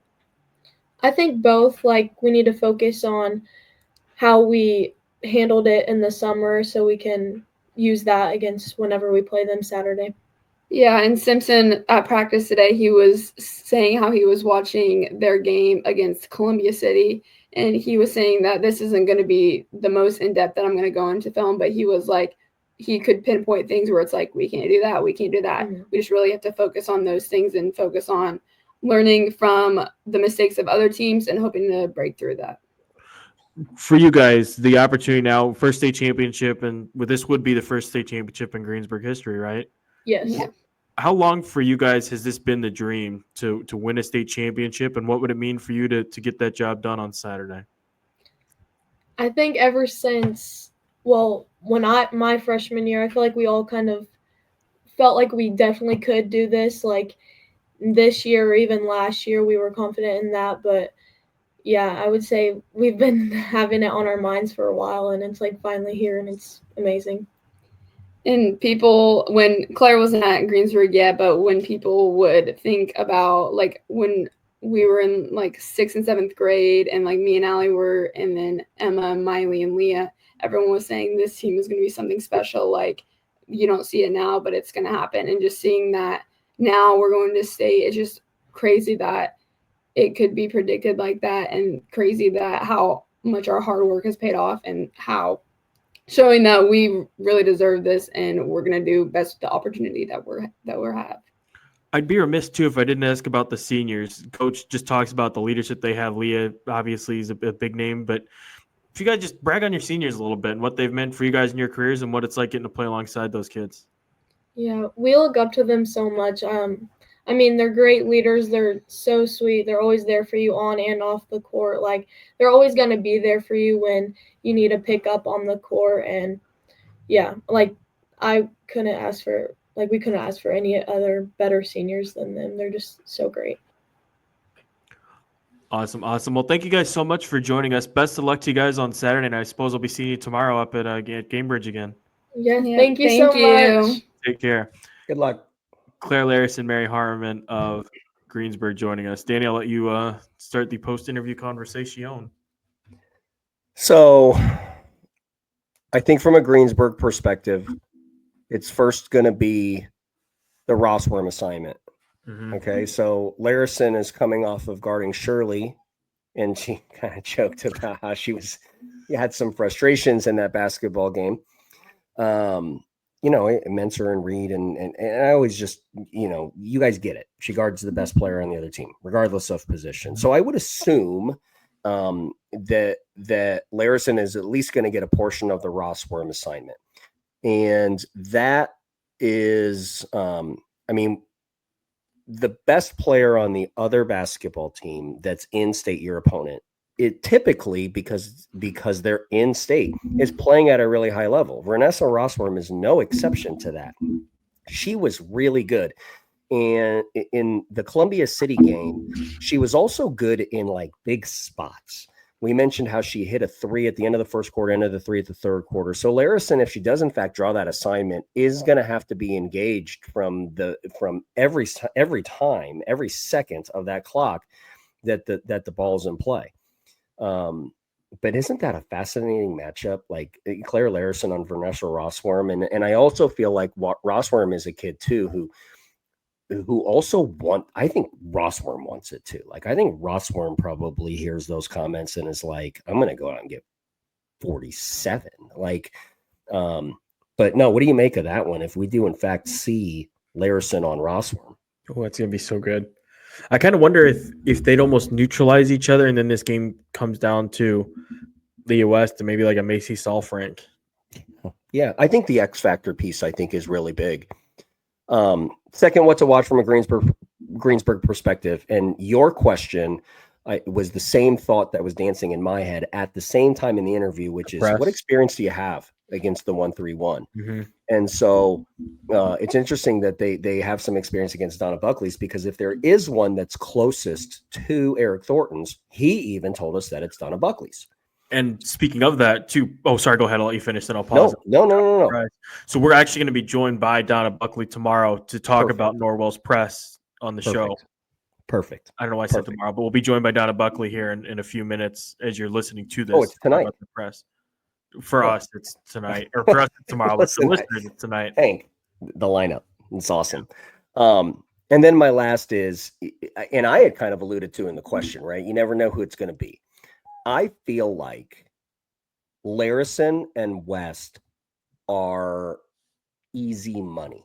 Okay. Larrison is going to perform on Saturday, and West is going to perform well on Saturday. Those kids are just way too talented. Not to say that Wilkinson and Powers and Harmon aren't also at that same level, but a lot of the primary options, we talk about like the side ball screen action that Greensburg has in their action. Like that's a West on Larrison side ball screen. Like Jason Simpson, he allows his players to make plays, but when you load up on some of those actions, right? And they're not going to be in a ton of those actions because of the 1-3-1. I'd like to point that out, right? Like, so I don't know that there's going to be one side ball screen that West is going to set on Larrison. I'm just saying that they're going to find their way in that 1-3-1. But one of the ways to attack a 1-3-1, is to throw skip passes. Mm-hmm. And when you throw skip passes and make the extra, you're going to find yourself in somebody in a longer closeout than they want to make, and you're going to have corner threes. So you can script some of that stuff from a player positioning perspective. Like, I want Larrison to do it. So you'll enter the ball. Let's say I'll put Larrison then in the left corner.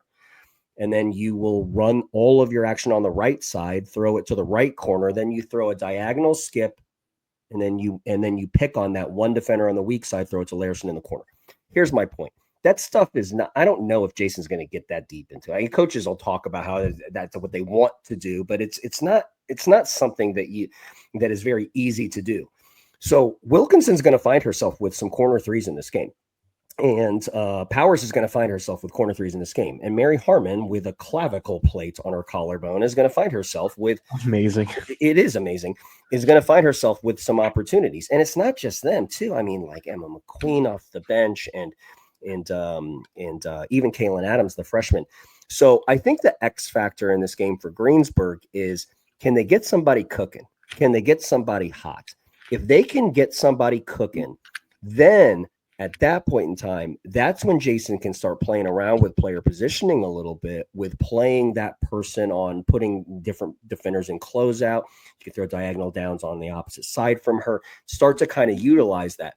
But I think Greensburg wins this game with relative ease if they can get a kid that's not named Larrison and West that can go out and do something like hit 4 threes in a game or something like that. I think that could really hurt them.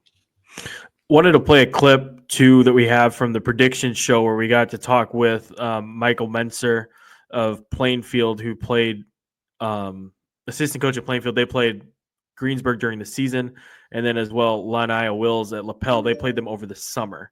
So I'm going to play a quick clip here, and then we'll get back to it. Played Greensburg over the summer, and they're very good. So I'm definitely going to go with them. Who'd you get in that game, Lania? Like, who did Newbie match you up against? Mostly Claire, yeah. They scored so quickly, it was barely even a defensive game. It was so bad. Probably the most exciting matchup in 3A. I think West and Shirley kind of take each other out of the equation, even though Shirley's amazing. That mid-range game is something to see. I think Claire Larrison's the difference maker. She was against us. She shut Hannah's water off. They're good defensively. They don't have any weaknesses offensively. They shoot it well. I just think they're a team that's really built. And I've heard you guys say it on this podcast, no matter what class it is, they're just really, really good. So I've got Greensburg. How do you beat them, Michael? I mean, I forgot you guys saw them firsthand there at Christmas time. Yeah, they're not deep. So, we actually changed the way we played. So I'd love to play them again because we played faster towards the end of the year. So I think you've got to wear their 5 out. And then you have to score in transition because once they get set up, they're very disciplined in their defensive concepts. Therein lies the key to victory for Norwell. You wear them down, right? Yeah. And I mean, what is Donna's then 1-3-1 zone doing? Where's you down? Well, I mean, I don't. It's not. There's no such thing as a bad matchup when you're the better basketball team. Okay, but it's a different matchup Okay. And so what I mean by that is they're working on different things that they've ordinarily not worked on throughout the entire season, like throwing skip passes and inviting traps and ball reversal with Vanessa Rossworm. That ball reversal, like that first ball reversal in press offense against the 1-3-1, that's not free. Like it's like that execution it requires a detailed level of attention. Because if you get lazy on it and you think that it's free and just try to take it, Rossworm's going to steal the basketball and make a layup. So I do think therein lies. I think Coach Menser's right. I think you're right. That I feel like the 1-3-1 and their ability to break it and make the right read out of 2. And that's not unique to Brownsburg. That's unique to everybody.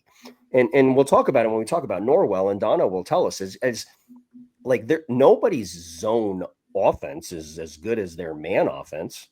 And so you're taking Greensburg and you're using the 1-3-1 before the game even starts to really kind of even the playing field. This one is so fascinating. And originally I was thinking, hey, it's going to be Addie Baxter versus Greensburg. It'll be best player versus best team and all of that. I think it's just as captivating with Norwell. Because you get to see Greensburg now play against a 1-3-1 where we don't have it on film of them having a resounding amount of success against that defense. So Jason, who I've celebrated and glazed a little bit on this, not a little bit, but glazed him on this podcast, like he's going to be tested with his ability to put in a singular plan against that 1-3-1 to see how they attack it. I will also say this, you can study film against Eric Thornton's 1-3-1, but he will add some individual nuance to that is specific to Greensburg. And he talked as much as to how he was going to do that and how he does that. He actually said scout specific. You've heard me say that before on this podcast. Scout specificity, that's a real thing. So the 1-3-1 that you will see on film play against that team or this team or whatever team isn't going to be the same 1-3-1 with the same rotational principles that Greensburg is going to see. So there's going to be a little bit of an adjustment period with Jason and his staff early in the game to identify where are the looks. I'm not going to joke at it with the kids, but they were like, hey, that's not there. That's not there. That's not there. We don't know what's going to be there. And Jason doesn't either because Eric hasn't tipped his hand yet, and he won't until the beginning of the game. And then when you get comfortable, Eric will change it. So Jason's going to have to roll with it. So it is so compelling. And yes, it has the 3A undefeated storyline. Yes, it has stars like Rossworm and Larrison and West's final high school game and all of that. Yes, it has Mary Harmon coming back playing with a clavicle plate. But from a X's and O's perspective, I am all in on this 3A game. All right, Danny, we're going to bring it home now with Class 3A Norwell as Norwell prepares to take on Greensburg in the Class 3A final, the first night session game at 6 p.m. Saturday at Gamebridge. We're joined now by Macie, Saalfrank, and Addison Norris of those nights. How are you girls doing? Good. Great. How are the first couple days of state tournament prep gone? I think pretty good. Today we went down to Gamebridge and had our practice there, and it was just really nice seeing how everything's going to be set up. So. Yeah, it's been really fun just being with the team and just preparing for Saturday. So what was it like today getting to step inside a Gamebridge Fieldhouse for the first time and getting to practice on the floor? It was good. Just being back, I mean, we had a little experience last year, but it's just crazy that we're able to be there again and just just prepare and know that what we're getting into.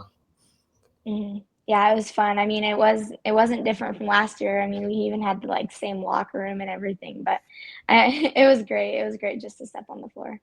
Does that familiarity, does that kind of ease any nerves or anything like that? Like, does it feel just kind of like a little bit more routine having been here before? Oh yeah, I definitely think so. Yeah. So I heard they still had the Pacers floor down, so the dimensions were a little odd. Did that throw a fun wrench into things for you guys? Definitely on our full court shooting drills for sure. We're a little out of breath sometimes. Yeah. Congratulations, girls. I think it's great that you guys are there for the second time in as many years. Hank kind of talked about the experience of it all.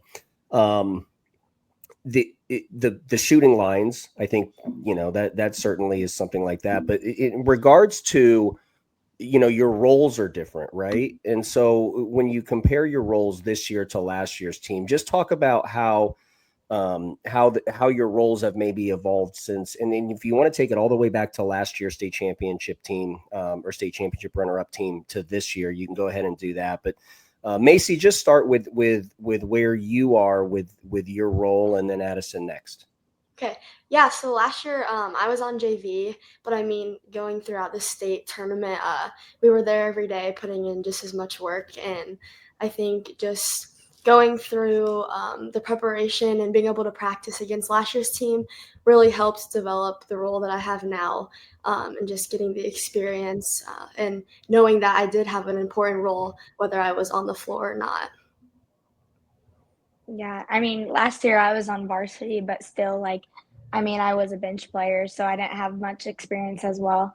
It was great to see the starters and the seniors go through all that just from a different view as they had. I think it was a really good experience, just even not even playing, just getting to go through practices and being there with them. So. I find that super fascinating. I mean, Macie, you two girls are just major pieces to a state championship team. And Macie, you're on here just talking casually. It's like, hey, I ran some JV last year. And Addison's like, yeah, sometimes I got in the game or not. I said it when we talked to Eric Thornton and Vanessa Rossworm the last time Norwell was a feature piece of this. I think maybe we were previewing the semi-state games. Mm-hmm. I said that Norwell being there exceeded my expectation. You being in the state championship, does this exceed your expectation? I think from the beginning we've had big goals. Coming up through the program, we knew that we were a group that had high expectations, and I think our community and our parents and fans did too. Definitely outside of the Norwell community, not many people had too much faith in us just because of how much depth we lost last year. But I think as a team and as a whole, we knew we could accomplish this, and we didn't stop putting in the work to get here. Yeah, definitely. I agree. We always think about it in the back of our minds that we want to get to state, and that's a goal of ours. Yeah, as Macie said, not a lot of people were rooting for us in the beginning just because we lost 7 seniors, but we're going to state now. So, Addison, so you have. Sorry. One more, Hank. So, obviously you learn things from Mackenzie and Kennedy, but I do want to hear your thoughts on Vanessa Rossworm. It's you two in your accelerated roles and starring in those roles. She's definitely a kid that's starring in her role as well. So each of you, just thoughts on Vanessa Rossworm and where she's come this year and undeniably, one of your team leaders, right? Macie, you go first. Okay. Vanessa is awesome. She's a great teammate. We're all very close, not only on the court, but off the court. And I think that helps our relationship. She's such a good leader, and just in practices and games, she's always pushing us. With having her experience from last year, it's definitely an important piece that helped us get to where we are. She can kind of be like, hey girls, I know what this is and how much pressure it is, but she deals with it really well. She's so talented, and I'm so proud of how much work she's put in, and she definitely deserves all of the glory that she's getting. Just an awesome teammate, and her role going from last year, obviously she was behind Kennedy and Mackenzie and the seniors, but I think she really stepped up this year. She wasn't expecting to be the point guard, but we really didn't have one, so she had to step into that role, and she's done an awesome job. And I think that she really proved to a lot of people that she can be the leader that she is, and she's done a really good job, so she's awesome. Yeah, for sure. I agree. I look up to Vanessa, even being the same age and same grade as her. She puts so much work in what she does. Even after practice, sometimes she's like, I have to go to this workout in Fort Wayne at 7 o'clock, even after we had a 2-hour practice. I was like, that's crazy. But she puts so much dedication, and she loves it. She enjoys it, and she enjoys being a team together, and she brings us together. I love her, and I love playing with her. So I'm going to eventually ask about Eric Thornton, but just in just a word, Macie, how long have you been in the Norwell program? I mean, since the end of second grade, so In second grade. And Addison, you? Yeah, same. See, okay. Talk about this program just from your perspective. You guys are second graders, and here comes Eric Thornton teaching you guys fundamentals, and then you start getting into, I don't know, what, sixth grade, you start getting into dribble drive, eighth grade, you start getting into one. Like, what in the world? Like, help us understand this from a point of view of somebody on the team, because it is so unique. And honestly, that's probably the reason you guys have been preparing for the state championship, not this week, the way that some teams are. You've been preparing for it when you guys are learning how to talk. Talk about Eric Thornton, the Norwell program. Addison, start us off. So I would say, I mean, yeah, we've been in this program since second grade. He had us be in travel teams, like just in elementary school, where I'm still playing with. I mean, I've played with Macie since second grade, so playing with some of those players that I'm playing with still to this day. I think that during middle school is when we started getting into like dribble drive and our plays that sometimes we still run today. So I think that just that experience and like just that part of it is just familiar, and that's what probably brought us to state, like you said. Yeah, going along with what she said, just having like dribble drive and the 1-3-1 defense like drilled in our minds since we were so young, and us all just working together and being on the same team for so long definitely helps the connection that we all have, which is a big part of a team and what you need to be a successful team. So just the program is awesome, and even girls today, like there's so much stuff more that they're doing that we did, which helps prepare you to go far in a state tournament run. So I think by just having such a deep program and playing with these girls for so long, it definitely helps to prepare you for the future and what Thornton wants to do with this program. That 1-3-1 zone, that was a talking point today, and just how it's drilled into you guys. You just mentioned as well, just how it's drilled into you. How much fun, for lack of a better term, is it playing with that style of defense, just kind of that hair on fire type of pace, and being able to turn teams over at the rate you do? How do you want to go first? Yeah. I think that it's just fun because we're all playing together at that point. And we know our role and we know what we're supposed to do. So it's not like we're like on man defense when you're just like switch, like, oh, it was your mistake. But we know like what we have to do. And I mean, we go over like every single day in practice, just like going over the same thing, which helps a lot because we can always tweak something that we need to. Like even if they change like their post on the block or the free throw line or anywhere, like we can always tweak it and we know what to do. Yeah, I think other schools kind of know Norwell for their 1-3-1 defense, which is really cool because it just shows how much work we've put in. It's paid off. It's really fun playing in games. Sometimes when we turn to man, it's almost like we kind of forget how to play man sometimes. But it just shows that we play 1-3-1 so much. It's just like a part of the culture of the basketball team. So like Addie said, we know our roles and we work every day in the same spot, and we have to have adjustments sometimes, but I think we make those adjustments well, depending on the team we're playing. Looking ahead now to Greensburg, in the time that you guys have had to study film and look at them a little bit, what jumps out to you when you see them on tape? They have a lot of length. We're definitely going to have to be able to get to the basket as quickly as possible.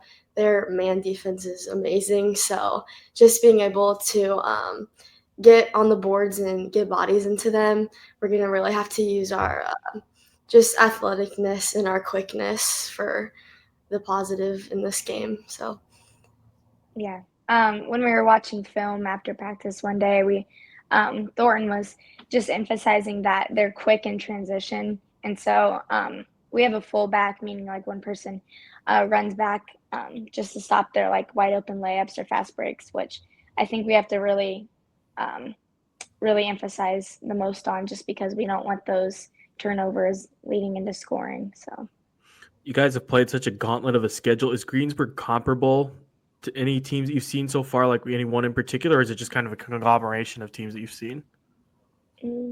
Probably like some 4A schools we play.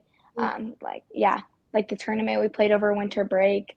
I would say they probably compare to them, or even Columbia City and Homestead. So I think their defense is really comparable to like Belmont. Their man was really good. So I think just having teams that we've played against that have been in such like a good man defense will help us prepare. And one last one for both of you guys. Just what would it mean to, now that you're back at Cambridge, what would it mean to finish the job this year and bring a title to Norwell? Yeah, I mean, it would be awesome. Just we have we're blessed to have such a supportive community. So I know that they're going to show up and be there to support us. So just giving back to them and proving to people outside of Norwell that like, hey, like we were here to get things done and like don't underestimate us because I mean, why not do it this year? Everyone said, well, you still have one more year, but why not do it this year now? Yeah, I think that like it's fun to go to state and it's a good experience, but I mean, I really want to win, and I know our team really wants to win, and this year we're really emphasizing like let's get that blue medal instead of that red medal. So fantastic. Well, thank you guys so much for joining us. Best of luck on Saturday. Looking forward to seeing you guys. Thank you so much. Thank you. Macie, Saalfrank, Addison, Norris of Norwell with us here on the scores table. Dana, we have another guest to help analyze Norwell and that zone defense of theirs. Okay. It's got to be, right? Oh, yeah, it is. Yeah. It's Donna Buckley, the inspiration for that zone defense. Hey, Donna. How we doing? Good. Great. How are you? I'm good. Just hanging out and looking forward to talking to you too. That's good. So when we had Thornton on, we asked him just kind of the inspiration for that zone defense. And obviously he went directly to you and just talked about the role that you and your program have played in inspiring what he does now and kind of what's become their trademark as well in that 1-3-1.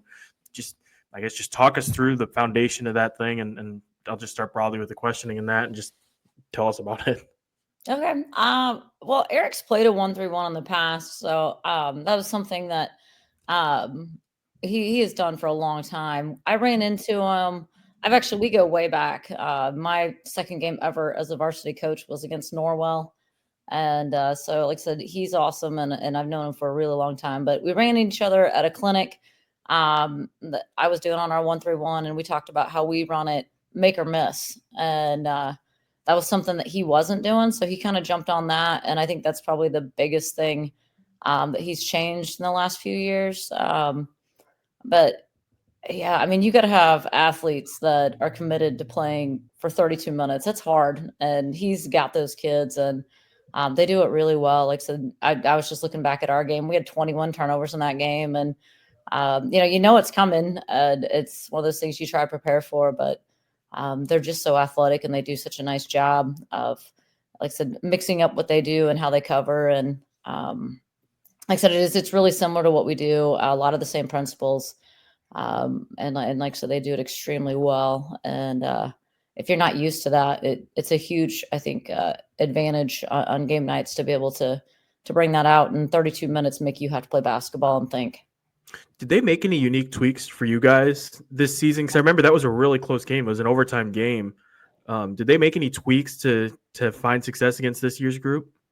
They just, they're relentless. They just do what they do. And again, it's similar. You take away, we wanted to get the ball in the middle and, they'll take that away. And, whatever you decide you're going to do, they're going to counter that with how you play your top kid.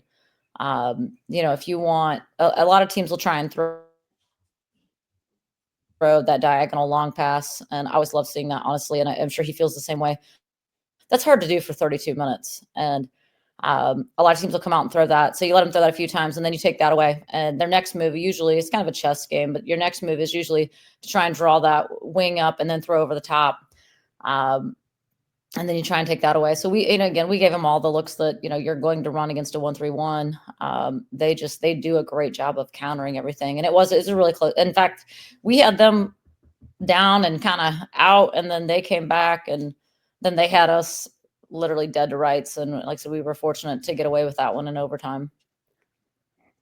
Donna, you get to play one of the best athletes that the county, the state has really ever seen in team sports, and Meredith Tipner at the point of it. Eric gets to run Vanessa Rossworm up there and she gets to create a bunch of disruption up there. Just Talk about the similarities or the importance, I guess, the similarities between what Rossworm can do up there and what Tipner can do, and the importance of having that kind of top level athletic defender at the top. Well, it's not just having an athletic kid. It's a kid that is committed and high motor.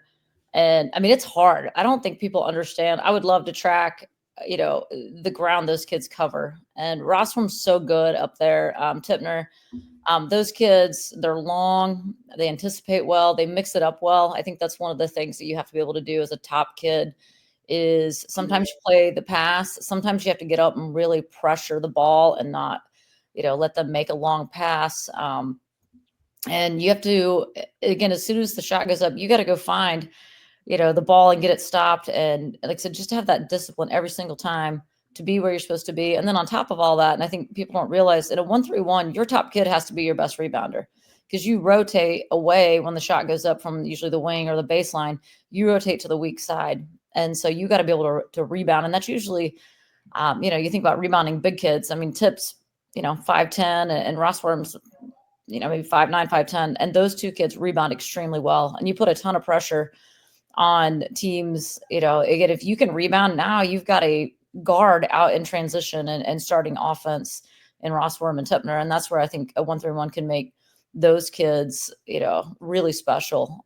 Again, if you're high motor, going to rebound, and then you can start transition going the other way, you have a chance to be really good. And both those kids do that as well as, you can imagine. And I'd throw Ashlyn Shade in that mix. There's probably not three kids that I've ever seen that are as good as those three kids in a 1-3-1. Yeah. Talk about athleticism. Holy smokes. Yeah. So I am careful with the way I ask these questions because I certainly don't want you to tilt scout either way. Yeah, but, exactly. But what is, what you have multiple defenses. You play the flat 3-2. I know you've played some box and 1, even triangle and 2 at times. What would cause you, Donna, to get out of the 1-3-1? Like when we saw something, was that just scout specific with the other basketball team, or is there something that you're like, what, they've gotten this a couple of times, we probably need to get out of this? Sometimes for us it was very scout specific. Like for example, when we played LN, like we weren't going to 1-3-1 them.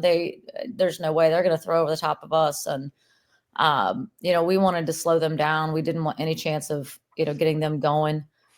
So we played that flat 3-2 in game, just trying to mix some things up. Sometimes a team will, or a tip's just like, Coach, I'm dead. so it's like, okay, we got to switch this up for a second. And so that's kind of one of those things that we can play off of, what Tip says. And I know like with Norwell, they have similar things that, they're going to go to man when they need to get out of that, or that, they play man out of bounds.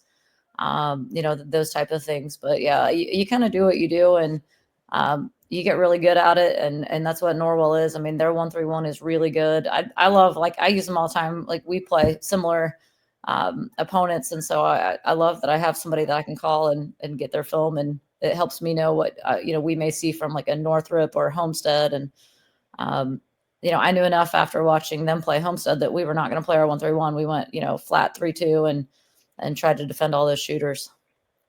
One more from me. You mentioned Ashlyn Shade. You mentioned Meredith Tipner. I guess I'd be remiss if I didn't ask also about Reagan Wilson. There was a large portion of of her career where she played the baseline. Mm-hmm. I would assume because she has the speed and the athleticism to get baseline to baseline, but I also think that there's probably some quarterbacking to that, right, Donna? Talk us through the positioning of Reagan Wilson. Yeah, when you play the bottom of 1-3-1, you've got to be able to talk. And again, what we do out of our 1-3-1 is, there's a lot of read and react. And if, there's calls that, like, if Reagan, is letting us know there's an overload on a side, a lot of times the team will put, 3 kids coming down the sideline. And so if Reagan's yelling overload, we know how we defend that. It's very specific. So yeah, you got to have that kid that can move and get side to side. Caitlin Shoemaker was also really good down there this year. We had a freshman down there. We've had different kids down there, but yeah, you got to be that kid that can communicate. And like I said, obviously get side to side pretty quick. Talk about moving on airtime. That's huge. If you don't do that and you don't have that communication, it's hard because, again, like Cece's listening to know, what does she have? Is there somebody behind her? Can she cheat up? She just, like I said, that bottom kid, and Reagan was so good at that. I mean, Reagan, my God, that kid was good at everything and wherever you put her, but just a great communicator and so good at the bottom of the 1-3-1. Donna, I just have a question for you in your season. Obviously ended a little bit sooner than you would have hoped or most expected. But the way that your team, came together over the course of the season and just really steadily improved. Just talk to us, I guess, about your thoughts on the season and the group that you had this year at Noblesville. Oh gosh, I had so much fun. They were a great group. I mean, you mentioned Reagan. When you graduate a kid like that, who's 4-year starter and who is just this phenomenal leader and point guard, to lose her and to, put a freshman at point guard and, had to play some point that's not her natural position. And, I'm sure a lot of people thought we would struggle, and those kids just, they're coachable. They were so fun to work with, and, whatever you ask them, they were going to do it. They love to practice. And so, yeah, we just kind of found our way, and, obviously didn't end the way we wanted, but I mean, Westfield's pretty darn good. And I mean, they had us the first time we played them. Honestly, our group, we had probably 3 or 4 games this year that, I mean, we could have easily lost those games, but our kids just fight and, like I said, give us a chance to win. And like I said, the first time we were down 15 in the third and down 13 in the fourth and came back and were able to beat them. I mean, Westfield can just defend and do some things. And when they shoot it well, they're hard to beat. But like I said, our kids, they were so much fun. They're just a great group of kids. And obviously Tipner, I think, had an insane year. What that kid did to help elevate our team, unbelievable. I mean, you take that, any of her stats, whether that's scoring, rebounding, defending, and again, doing that coming right off of, you win a state championship and you're on this insane high. And she never, for 4 years, never got to enjoy that. Like, she goes Saturday, win a state championship. You get Sunday to enjoy it, kid, and then get your butt in on Monday. And we're playing on Saturday. I mean, it's crazy what that kid did. It really is. And before playing the state championship, usually in soccer, she was out with you guys watching you scrimmage, if memory serves. Absolutely. Yep. She's at the Ben Davis scrimmage, just like I said, cheering on her teammates. And yeah, I mean, she's just an unbelievable kid. Truly, I've never met anybody like her. She just, again, probably the most comparable kid, in terms of just her athletic ability and what she could do on a court is Ashlyn Shade. And then you take that, and not only is she Ashlyn Shade in basketball, but my God, what she did in soccer. I mean, it's just crazy. What that kid could do. I have no doubt that you throw her, on a pickleball court and she would dominate. I mean, she's just crazy good at everything she does. Truly unbelievable. Donna, thank you so much for helping us break it down. We really appreciate it. Good seeing you. Yeah, good to see you guys. Thank you. Donna Buckley, head coach at Noblesville. Danny, one closing thought here as we land the plane. Yeah, I still need to give my keys to the game. Keys to the game from a Norwell perspective. Before I do that, though, I just wanted to give you credit because I didn't do it on the last one. You had a Saalfrank take, like when you covered Norwell at the holiday tournament at, ironically, Donna Buckley's crib. You texted me. You're like, this Macie Saalfrank, there's something to this kid. I can't remember the exact quote. I grabbed my phone. I couldn't find it in time. But I just want you to give you an opportunity. You saw something very early around the holidays months ago in Macie Saalfrank, and then she hits 4 threes in the semi-state game against Columbia City in the first half. Like, just gush on her. It was just out of nowhere. Just like, because Vanessa Ross from obviously going in, I didn't know a ton about Norwell, admittedly going in, but just out of nowhere, the Saalfrank kid just started popping up and just knocking down shots left and right. It was super impressive. And it's like, oh, they got a secondary score here. And as Donna mentioned, as the game progressed, like they had Noblesville dead to rights, and she was a big reason why. Because if memory serves, I think Vanessa was in foul trouble for long stretches of that game, and I think she fouled out late, like before overtime, I want to say. And then the Saalfrank kid stepped up and hit some big shots and helped carry the team. And it's like, oh, they have some pieces around her. They can do some different things. So she's really impressive. And I have a story too on just her unique story where Eric, as he alluded to last week, is sitting in her parents' living room going into her freshman year, begging her parents like, hey, stick with it, trust the process, let her play. And she's a kid that stayed the course and is now playing big time varsity minutes. And she's just so important for them. Just, obviously the secondary scoring option besides Vanessa Rossworm is important, and just the different things that allows Eric to do. And that's something that I mentioned too in the story and elaborate on a little bit more, just the different things that he's able to do with that offense, with Macie playing at the level she's been is really played a large role in this team's sustained success after last year's runner-up run. That's interesting. I watched Norwell through the year, and she did make plays, and I was giving you credit kind of throughout the year of prognosticating that. But that's one of my what to watches. Like I think Saalfrank I think she's got to do something, right? I don't know that she has to hit 4 threes the way that she did against Columbia City, but she will. Like, she's a big part of what they do. JV kid last year shooting it really well. And that kid, by the way, she shot another 3 in that Columbia City game where they were up late. And this one, like, Addie was in foul trouble. They're getting away from me. He's like, what are you shooting that shot for? Like, but she just knows that's what she does. And she's going to do it at a really high level. But the next one is in kind of related. I think you have to ask your question, does Rossworm have to play well, right? I mean, does Rossworm have to play well for them to win? I think the answer is probably yes. Does Rossworm have to play well for them to hang? Well, not if Macie Saalfrank is giving you multiple, double-digit point production from a secondary perspective. So I think the Rossworm Saalfrank personnel piece, I think, is really good. But the main what to watch, I mean, and Donna was the perfect guest for it because she was able to put it in her words and her verbiage. But in my words and my verbiage, I think, what are the adjustments in the cat and mouse between Jason Simpson and Eric Thornton, right? I mean, Donna was talking about how, I talked about the long diagonals when we were in the Greensburg section, right? Well, I mean, look at it. There's a 1-3-1 coach that we just talked to that was like, yeah, we know you're going to throw that diagonal pass and the diagonal down. We know that, right? And so you almost bait them into it, right? So what are the adjustments, both minor and major, within the 1-3-1?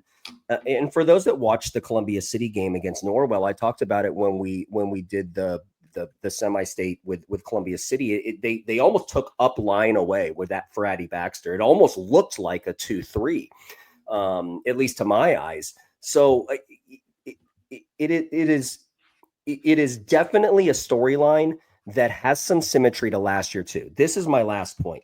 When Kyle Brasher and Gibson Southern played against the 1-3-1 that Eric Thornton and Norwell played last year, there was a halftime adjustment, which I think was critical.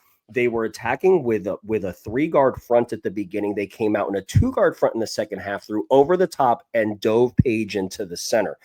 Those are things that I think Jason Simpson's going to have to do, is he's going to have to try different things because Eric will show Greensburg different looks. And I think the cat and mouse is interesting. Another one too, Jason Simpson's probably scurrying for 8th grade tape of Macie Saalfrank right now, knowing that guy. I am so fascinated with this game. I'm in on all of that stuff. I was obsessed with what Donna was saying about it with the rotations, because I personally love attacking 1-3-1s as a coach, because I kind of get into that cat and mouse. So it's very interesting. I love too that Thornton has them pressing, running the 1-3-1 before they can walk.